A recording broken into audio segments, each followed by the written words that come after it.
कुळे पोलिसांनी हुबळी सावन मडगांव येवपी सुमार 800 किलो गोमांस धरला। एका मोटारींतल्यान अनहायजेनीक अवस्थेत गोमांस हाडटाले।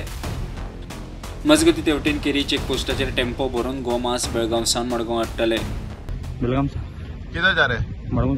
हाँ मडगांव मडगांव ये कौन खरीदता है तुम्हारा ये मांस? सर मालक। हाँ फैक्ट्री मालक है। फैक्ट्री मालक है सर। फैक्ट्री मालिक है। कितना किलो है टोटल? सर मेरे को मालूम नहीं, इसका बिलिंग सब मुझे नहीं। तुम्हारे पास बिल नहीं है? नहीं। जय श्रीराम। माझे नाव चिन्मय गाडगे। कालूच सकाळी आम्ही हांगा आयले आणि काल ही इनोवा जी हांगा दिसता ही इनोवा काल धरलेली 400 किलो, मोल्या 800 किलो, आयज 2 टन। म्हणजे कितें चल्ला ते म्हाका कळना।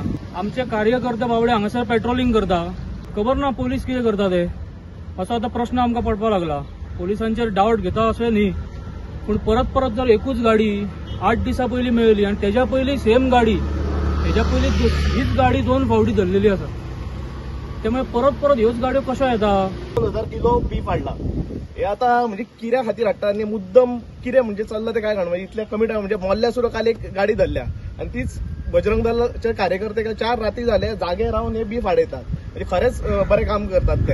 एका दिसा भितर 24 तासां भितर ही दुसरी गाडी आता केरीच्या भुरग्यांनी धरलेली आसा आणि माझ्या फाटल्यान जितून तुम्ही टेम्पो पळोवंक शकता ते टेम्पो आख्खी बिफान भरलेली आसा आणि हो जो ड्रायव्हर जो आसा तेजेकडे कसलेच पेपर ना काय ना डॉक्युमेंट काय ना आणि तो सांगता खंय बेळगांवच्यान ही गाडी मडगांव वयता आणि मडगांव कोण तरी हे बीफ विकता म्हणून, बट परमिशन तेकडे कांयच ना। जर जेन्ना आमी ते दार ओपन करून ताका दाखोवपाक सांगले तेन्ना तेंच्यांनी हांगासर आमकां दिश्टी पडले की सामके एकदम अनहायजेनीक कंडिशनान जे गायचे मांस आसा ते हांगासून बेळगांवच्यान गोळा हाडून हाडलेले आसा। ही गाडी जी आहा त्या ड्रायव्हराक ताब्यान घेतलेली आसा आणि फुडली चौकशी करीत आसा।